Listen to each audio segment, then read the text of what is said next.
Immediately after this talk, if you're interested in the lockpicking village, there is intro to lockpicking. There's also, of course, a talk after this. It is postmortem forensics. At 5 p.m., the demo party is happening in the chill out room. That's the room with all the games and the CTF stuff. At 5, the security obstacle course also ends, so if you're interested in doing that, do it before 5. Other than that, dinner at 8, games at 9, formal wear encouraged, right? We're going to play Monopoly in suits. I didn't plan on formal wear this well, year. Then I'm definitely going to win the game. Other than that, Last year I wore a tux. Other than that, Todd, are you all good to go? Okay, cool. Up next, we have Jason Ritzke. I actually don't know how to say your last name, but I've known you for a while. It's Ritzke. Ritzke. Jason Ritzke with I Am Unhinged. Give him a big round of applause. Thank you.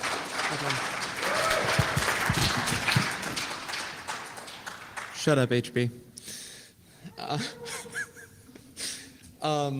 I just left this up here. I'm not going to read that because that would be atrocious. I'm pretty sure that there was a warning on the page for this talk that made it very clear that I am going to just ruthlessly abuse the fact that IAM is pun friendly. So is everyone enjoying LayerOne? Because I am. I'm Jason Ritzke. Places you can find me on the internet. I'm RTZQ0. Pretty much anywhere I'm anywhere that you want, that I want to be identified as me. If I'm not this, I don't want you to know that I exist. So if you find me here, this is me. Qualifications is a big empty white square. I actually kind of want to go into this talk in kind of an interesting way. I'm not an information security professional. I'm an operations professional. I'm a DevOps professional. And I have a really great time learning with the DC562 community and just the local Los Angeles community. A lot of very important security skills, and I think it's a very important thing for my community as it grows and absorbs things from this community to kind of come back and tell you the story from the other half of the trenches, which is essentially what this talk is. This is a blue team DevOps talk coming back to the security community and letting you know kind of how things sit on the other side.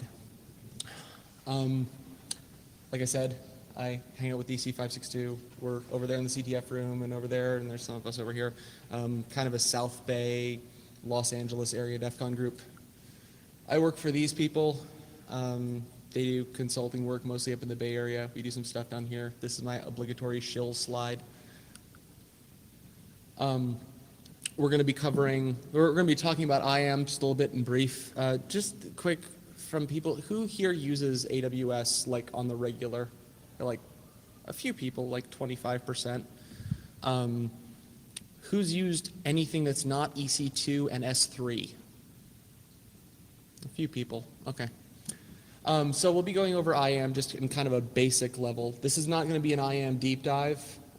There's way too much because every single API call in AWS is drilled down into minute detail, down to a specific file or specific endpoint or specific resource level. So this is a gloss, and if it bores you, I will not be angry if you get up and leave. I'm going to be talking about kind of the overall current landscape and how things are going in terms of what we call cloud native deployments and how that's influencing how we're starting to look at security on that side. Basic overview of how you actually interact with IAM, construct IAM policies, and then a little bit around automation and security auditing tools for IAM, and what you can do to get a little bit more visibility into what's currently deployed.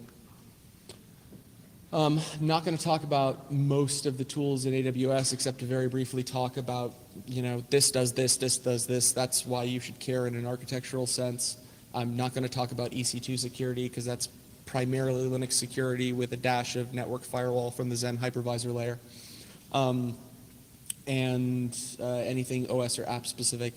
And this talk will be barely useful to anyone who's already got pre-existing AWS knowledge. And it's not a fun talk. This is very serious. I'm not kidding. What is IAM? This is a sweet potato. This is a yam. That's a distraction. This is, IAM is AWS authorization. Authentication can be done through IAM, but realistically it can be done through a lot of other places too, and it federates with IAM through something called the Secure Token Service, which I'll go into in just a minute. Really, IAM is basically a holding tank for a bunch of users, a bunch of groups, a bunch of roles, which are essentially just user-like anchor points they don't actually provide sign-in, but allow you to attach access policies to. And there's an API, of course, to put things into IAM. Plus the other things that aren't IAM, but are closely related, and the Secure Token Service is really the big one. So the Secure Token Service is a mechanism by which you can request temporary authorization credentials from IAM, well, from AWS for use with IAM to get to give federated services and applications provisioned access for a finite length of time. There's a few different mechanisms for doing this. For those of you who love SAML, this is their generalized recommended layout for doing SAML roles, where you have your little, come on, not bright enough. Okay, you have a client application there on the bottom, reaches up to an identity provider, gets an identity, flings it off to Secure Token Service. Secure Token Service flings you back a temporary credential, and you use that to access a bucket that would normally be private. You can do SAML. You can do OpenID validation with all those fancy OpenID providers. That's great. They have this cool service called Cognito. I say it's a cool service. You don't have to use it, but they recommend using it for any of your mobile stuff because it can automatically do access synchronization between multiple devices, which can be very convenient. And then we have their Active Directory connector, which is something that you actually put inside of an AWS VPC typically and have it dial back into your network to talk to your Active Directory system, so that when you log in, it does a STS call and gets you temporary credentials. But that's kind of call it a virtual AWS appliance, similar to how you might deploy an appliance on internal VMware infrastructure. All three of these things could easily be their own talk, so we're just at a very high level kind of understanding how STS fits into the picture. There's also some libraries for talking to STS to get authentication in your app. From a high level perspective, IAM and STS work very closely together to kind of compose the topology of how do I get authorization credentials to perform actions somewhere within the AWS infrastructure, as has been the case since about 2011. We'll get into that a little bit. So AWS has an authentication and authorization system. It's not really interesting. Why do we care? One of the things that's easy to forget about AWS is just how mind-bogglingly big it's getting. I know for a lot of my career I was focused very much on on-prem deployments and maybe some occasional VPS deployments, and I didn't realize the mind-blowing size of AWS. There was a time when we actually knew all of their IPs, and so if you had like large enough systems, you could actually see the number of things flowing through your switches that were going to AWS IPs, and you could guesstimate the percentage of internet traffic they were. We can't do that anymore because they've gotten better at shell companies and we don't know which IPs they are. But they've gotten big, very large. Let's see. And then this came out. earlier this year. ThreatStack is a cloud security awareness company, and they did an audit of their own customers because they have a cloud security awareness platform, and you install it and you give it credentials to your account, and it just tears through your entire account and looks for everything that's insecure. And they found that 73% of the people who cared enough about security to buy their very expensive product were totally hosed, just wrecked. Basic stuff, security groups open to the entire world for an AWS instance, EC2 roles that had full access to the entirety of their AWS accounts, insane levels of control. I'm sure we're all familiar at this point with This Is Fine Dog. So when I started working with AWS, the biggest thing that when IAM came out in 2011, right, this was back before AWS was really, they were very excited about it, but they weren't pushing it very hard.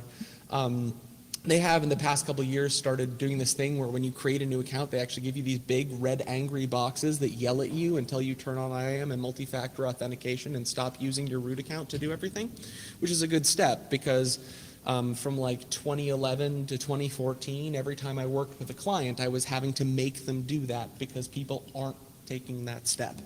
And still, I will walk into places and find that people have left the root account accessible and are sharing root account passwords because we still aren't beyond post-it notes on screens, and that doesn't. People are still having that problem even when they're administering public cloud infrastructure. The other thing, and this is to touch on something that Dan Tentler was talking about earlier, is the the connection from the VPCs, from the virtual private clouds into your network to do identity federation. When you're doing the Active Directory connector, right? Dialing back, putting it on a local network segment through virtual private, through a VPC VPN connector. Before that, we actually had people who were just whitelisting the external IP of their network and using that to authorize connections. So assuming that you could send traffic outbound, there was no way to actually secure and fence that off. So in some ways, things have gotten a lot better than they used to be. Like 4 years ago, doing AWS stuff, the authorization landscape was awful, and no one had any idea how it worked. Now some people are getting an idea how it works. It's getting much better. Also, if you've ever had to deal with security audits, you know that benchmarks are not often like really fresh. I did a Unix security audit last year, and people were shocked to find out that I didn't have any FTP users, and I was severely curious. That's not a thing that I typically have running on a box. So we still have people that are being trained on old benchmarks, and so as we move, every 2 years or 3 years, the speed at which AWS is moving is pretty fast. We tend to leave these security benchmarks behind. This isn't unique to InfoSec in the sense, and this is something that Sam Bones has talked about before when he talks about why SQLi is still such a big problem. We teach people how to do things with one set of rules, and then they go into production and they're expected to magically know how to do something with another set of rules. They were taught with the non-prod rule set, and then they're supposed to deploy with a different rule set. Every time I watch a video on how to do AWS and it teaches me how to do IAM, it teaches me how to do it wrong. And there's not a video out there that teaches you how to do it right. So how do we expect these people to know how to do this well? So bottom line, AWS is huge. And a lot of it's configured poorly. Not AWS the platform, but AWS the platform as it's used by people. And that provides both a bit of a scare and an opportunity for us to, come in and help clean, help tidy up, because when we're rushing to market with minimum viable products, when we're rushing to market to get their app out the door, at some point, someone has to come in and go, we need to clean up this MVP. Your MVP is showing you've left some database credentials lying around on the floor. So let's think about what we know about applications on the internet, right? This is a nice, delightful flow chart, right? You've got your sensor on your IoT device. It goes into your IoT firmware code, which is well written. It goes into your infrastructure as a service configurable network, which you've configured well.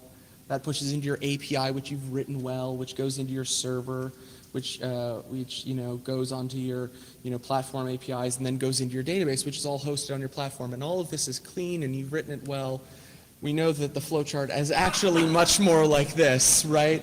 Your IoT sensors are supplied by a company who didn't care about their firmware. Your IoT firmware is not well written. Your API is a cluster with no authentication and no endpoint authorization.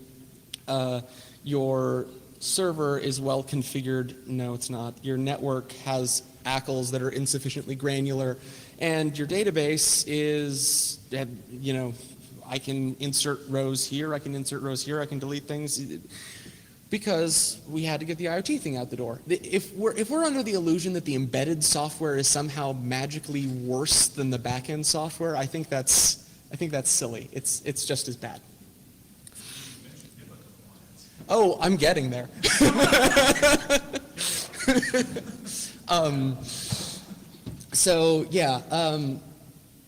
Add to that the fact that there's a lot of stuff in AWS. I mean, we talk about EC2 and S3, and there's some people in the room who've dabbled a little further.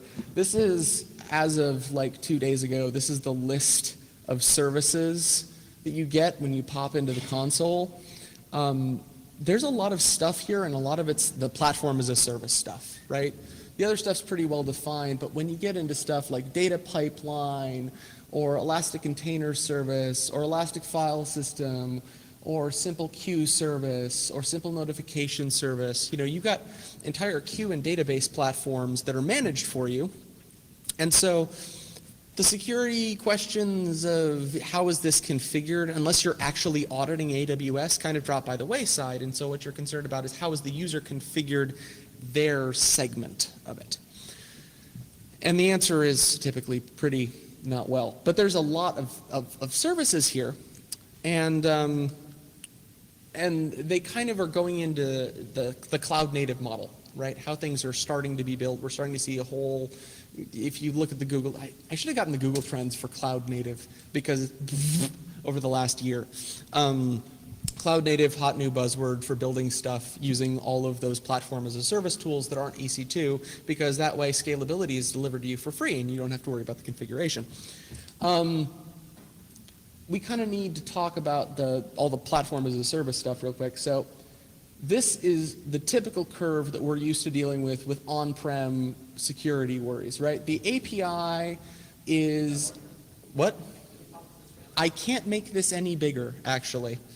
Because if I do, it will do terrible things. I'm sorry. This one is, at the top we have the API we wrote, and things get kind of more bad as we go down, because the infrastructure doesn't get the prioritization or the attention that it needs. Once we've got the app up, we're good. So once the app has all of its feature set, we're happy. So we have the API we wrote, the network we maintain, the OS we maintain, the hardware we maintain. Things just kind of get shittier as we go down. The cloud model is kind of flipped, right? The hardware is handled by Amazon, and generally speaking, they have a really big logistics infrastructure. They hire really smart people. They spend a lot of money making sure that if something falls over, you can click a button twice and you get stood up on a new instance. There's always compute for you somewhere, unless US East 2 falls over again and we lose Netflix and Twitter. They maintain their own OSs. So, your RDS databases are always up and clean. They maintain their own network, but on top of that is a section of network that you maintain, right? The section of virtual private cloud, that's the stuff that you set up. And then the OS and the code and the application that you maintain, and that's where we're concerned about the problems, right? Maybe someone wants to pen test Amazon, and if you do, good luck to you. There's probably interesting stuff there. I suggest you lawyer up. But I'm interested in the top two boxes. I'm interested in the things that people do as they're rushing to use the platform, because as I'm going to show you, the platform is actually pretty deep. Is this? Oh, this is Delaware North. So the other nice thing about Amazon is that occasionally we get case studies. This is too small even for me to read on my screen. But This is the Delaware North case study for where they were describing their architecture for moving files around in their system. All of these little segments are some internal internal AWS service. None of them, sorry, there's a MongoDB cluster up there. That's the only thing that's EC2. Everything else is platform as a service at this point. So your access controls for your API are going to get really important because your OS level security at this point has basically become irrelevant. The only thing you care about is your access control at the platform network layer and your access control at the platform authentication and authorization layer. Turner also kindly supplied us with their little layout. Again, there's no EC2 here. Well, there's some EC2 in the bottom right corner, but we've got simple notification service. We've got Lambda functions. We've got AWS managed Elasticsearch and their API gateway, right? All of this stuff is all managed platform services. So our security model has to entirely start to focus on how we set the knobs. Certs. AWS likes them. There was a time period where they didn't have a lot of them, and they had a problem getting customers from a lot of controlled industries because they needed HIPAA compliance and they couldn't run their stuff on the public cloud. There's a lot of cloud fear. And so AWS's response to this was, we'll get our system to have enough knobs that we can claim delegated responsibility, get all the certs, and fight this complaint. And you can actually see this. The cloud security confidence has gone up something like 20% in the last year. They have a lot of certs. God, that's tiny. Sorry, this was set up for, I think, 1920, and I think this is 720, but anyway. FedRAMP, HIPAA, ISO 9001, ISO 27001, just all the frickin' certs. They have a whole page. It changes probably once a year when they add something new on it. They have a lot of certs that they maintain. And they operate on this delegated responsibility model, right? Everything that you can't touch is certified, and everything that you can touch is not certified. So any mistakes that you make there can blow your certification out of the water. So they just say, okay, well, we're good on all of these, and now it's your problem. So let's talk about the R problem. We've got some AWS people. I assume most people here can look at JSON. This is a JSON document. A JSON document is made out of some bits. It's got strings, numbers, objects, arrays, booleans, nulls. This is what a JSON. This is my brief JSON refresher before we go into. So this is a JSON document. It's got strings. It's got numbers. It's got arrays. Arrays are ordered. That'll be important in a second. Let me get closer to this microphone. And you can put objects inside them, which they do. So let's talk about how IAM uses them specifically. We have a version field. It's always set to the second value, but the first value is the default because AWS hates your fingers and wants you to type that every single time. They have a GUID that you sometimes need, but not all the time. So have fun finding that in the documentation because it's not all in one place to tell you where you need to have a unique identifier for your policies. Principles is fun. Principles is the thing that we typically care about. This is the who gets to do the thing. Also, just to go over this really briefly, this is using something called an ARN, which I don't think I have a slide for, which is awful of me. An ARN is an Amazon resource name, and that basically spells out the subsegment of the AWS API, what it is that we're using, basically what section. In this case, we're talking about IAM, and we'll have an AWS account ID here, which will be whatever our specific account is, and then user and username. You'll get the same thing with SAML or with Cognito roles too. And then we have our actual policy statements. Policy statements look like this. We have the version, which is always set to the second field up top. We have a statement identifier, which, again, sometimes has to be unique and sometimes doesn't. An effect, which is typically allow, but can be denied in some cases. and then an action, which is a series of API actions that are allowed to be taken. So that's the what you can do. So we did the who, that's the principal. Action is the what, and the resource is the resource is the to what it can be done, right? And that's another ARN. And in this case, you can see that these can get pretty darn granular, right? This is a specific file in a specific S3 bucket, which is good. I mean, it's nice to be able to whitelist and blacklist individual files in a specific S3 bucket for individual users. That's the kind of fine-tunability we want to see on these knobs. The problem with fine-tunable knobs, if anyone's ever had to administer a network firewall before, is that if you go about whitelisting individual ports on individual boxes, you'll be there all day, and rapidly you find that the work scales as the amount of granularity you want to add scales. I actually kind of already ran through this, so I'm just going to skip ahead a minute.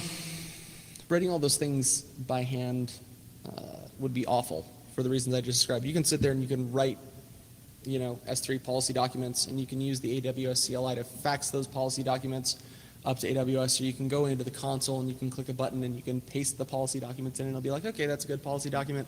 I will enforce these rules. And that's great, and it's going to take you forever, and you're going to be sad because you have a manual process to instantiate those rules into your cloud service. And your developers will be sad because typically they have to have an interaction with this because, you know, we're kind of helping them to understand how to do the security and helping them to do the enforcement, but there's some kind of an interaction here where we have to understand what it is that they need access to. So it's going to make everyone's lives miserable. AWS has a lot of these canned AWS managed policies, and they're fantastic. And they have role policies by business role, right? They have administrators, they have power users, they have all this stuff. They have individual API canned roles, so read only, write only, access per API segment. So if you want access to S3, that's great. If you want access to simple notification service, that's great. There are these canned policies. Of course, it's the nature of the fact that if they're managing a policy, it can't apply to anything unique to your infrastructure. So every canned policy ends in an asterisk at the top level of an API, right? It kind of has to, by definition. So if you want to get granular, you have to start deviating from those canned policies and making them specific, and then you have to maintain them, and the more granular you want to get, the more you have to maintain. And then you have to not only maintain it, but make sure that the version that you wrote and maintained is actually pushed up to IAM and is the enforcing version that is actually what is acting on all of those systems. Because it's great for you to write an IAM policy and have it on disk on your laptop. But it doesn't matter what's on disk on your laptop or in the Git repo if that's not what is in the platform right now. I'm a DevOps person. I instantly reach for automation, including when I'm doing security stuff. AWS has this tool called CloudFormation. You throw out JSON manifests, and it automates your system and builds stuff and tears it down when you want it to. And you can do things like you can define users, right? You build a JSON manifest, you put in groups, you put in profiles, and then you put in you define the user, you define a role here, and then you see here there's a little JSON section. You put in your JSON policy document right there, and you want to actually write the policy. You go in here and put the policy document in here. You actually write a JSON blob and stick it in your JSON blob. It goes in there, and and then you've got your JSON blobs together, and it's fantastic. If you don't like JSON, you can use YAML, which is even better.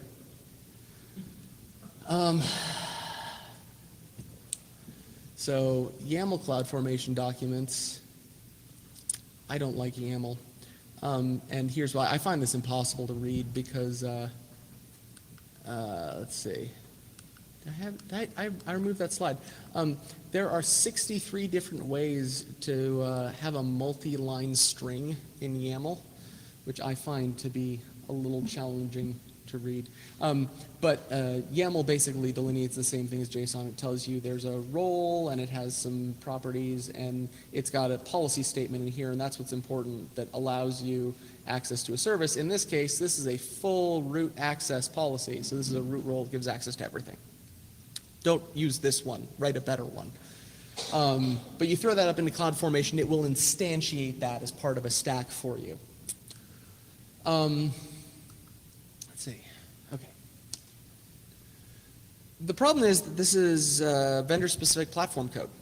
I hate vendor-specific platform code. I hate spending all the time writing all this automation stuff and then be stuck on AWS. I have AWS certifications. It doesn't mean that I like them.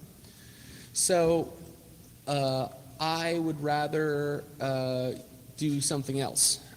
If you're using config management systems to automate and harden your infrastructure, you can use your configuration management system. Most of them have plugins for most major cloud providers. So if you're using Ansible, you're using Chef, you're using Puppet, whatever. Go ahead and roll that out. You can roll your own. There are automation systems. You can just interface directly with Bodo if you're a Python person and enforce your own API stacks. And that's kind of how some other people have written the tools that we'll get you in the security auditing tools section. Or you can use Terraform. Terraform's great. Everyone's using it. Super cool. Multi-cloud platform automation. And you write manifests like this. And it's its own domain-specific language, which is great. I have to learn an entire new programming language just to do the new hotness. It actually also accepts JSON. This is why everyone should just know JSON, because everything can ingest it at this point.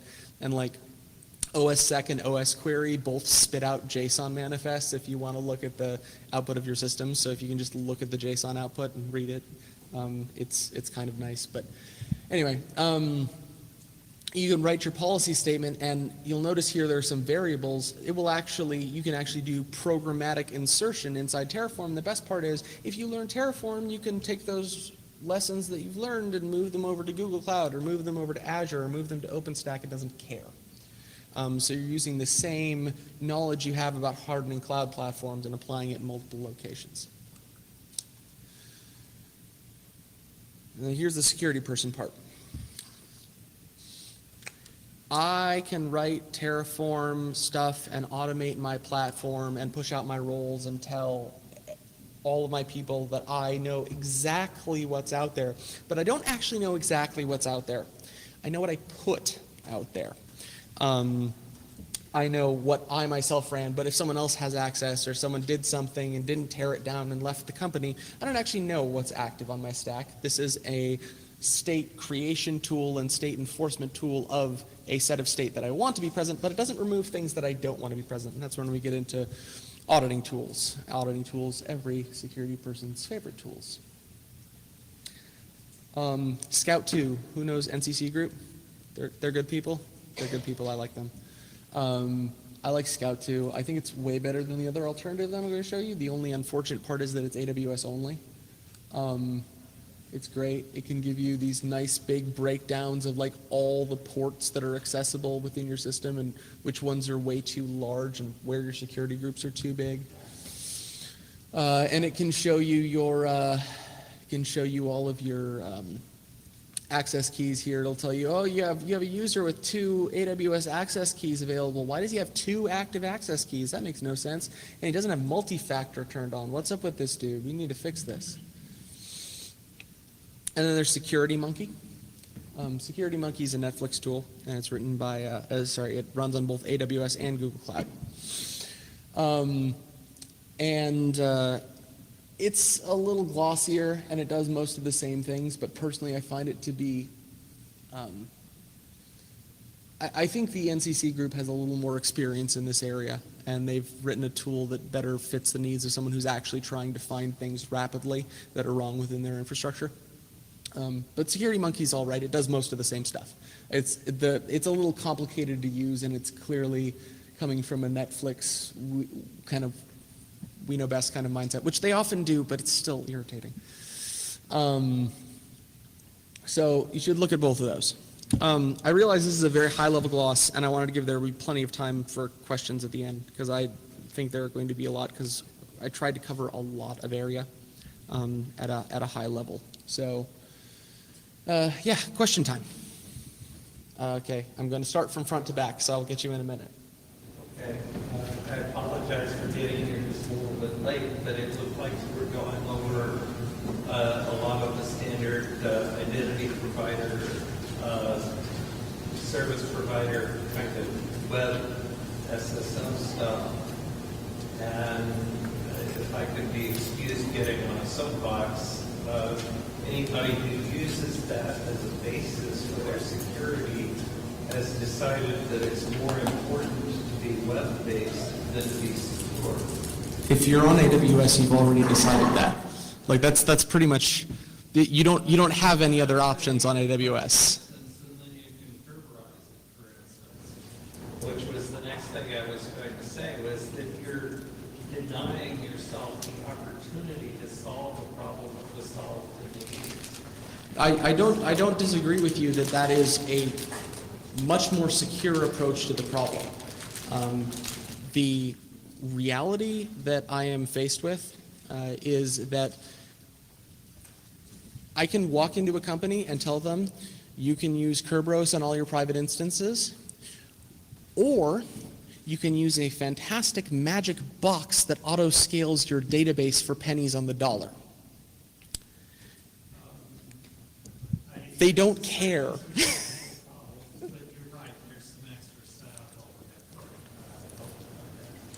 I don't disagree with what you're saying. Attention to is that there's been some really good work done in IAM the last couple of years in the token binding working group, where they have been trying to come up with solutions to that problem, where tokens, your web tokens, are actually bound to something meaningful instead of a local TLS tunnel that has nothing to do with the TLS tunnel going to your actual service.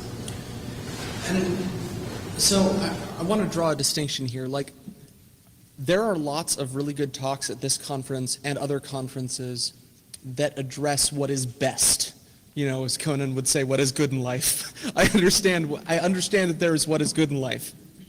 There is also I'm being kind of well, and it's needed, right? It's very much needed, because if there's no balancing act, Edgar Jix, I can't pronounce his name ever. Edgar Dijkstra, sorry. You know, complained a lot about the conservativeness of business when it comes to building computer systems, and how they will always recoil from what looks a little dicey on the monetary proposition in order to, and this leaves us with uninteresting and unidealistic computer systems. And I agree. I don't particularly, like I said, I have AWS certifications. I use them heavily in my work. That doesn't mean I like the way the platform has gone. On the other hand, it's massive and it's growing and there are things on it, and if all that we do is say that's no good, in the meantime we have shitty light bulbs talking to shitty APIs hosted on shitty instances configured with shitty network ACLs talking to poorly configured databases. Like, it's just this compounding pile of I agree that we need to focus in on making things better, but at the same time, we also need to make sure that the house is not actively on fire. We need to do both at once. I don't want to discount your point at all. Yeah, so do you know if Amazon actually dogfigs their own machine learning APIs? Because I read something recently, and if you tell us when they're fake, it's fine, I'll accept that too, but I read something recently like the Alexa AI actually isn't. It's, you know, a whole bunch of mechanical Turk people programming in the stuff, you know, to support the Alexa services and whatnot. And, you know, supposedly like the Alexa engine is supposedly the test bed for the ML stuff, but not really. So I was just wondering if you... I know Amazon has leveraged Mechanical Turk to stand up data sets in the past. And I know a lot of people have used Mechanical Turk to just bootstrap data sets in general. It's actually, I've talked to a number of startup people who have done that because it's a cheap way to get people to do data analysis and get a whole bunch of constructive base data into your algorithm. Yeah. What I'm asking is, like, do we actually have any confidence that the ML APIs that Amazon's selling is actually good? Because their own dog food says mechanical Turk, which is not ML. Well, okay, so I'm going to respond. I do see where you're going. I'm going to respond with a somewhat philosophical question, which somewhat philosophical response, which is, well, yeah, this is the if you are unable to tell the difference between whether it's mechanical Turk or it's not, and you're comfortable with the price point, does it matter? There's your Blade Runner answer. That's well, I don't know. Humans are remarkably fast at babies, but no, it's a terrifying thought, isn't it? Right?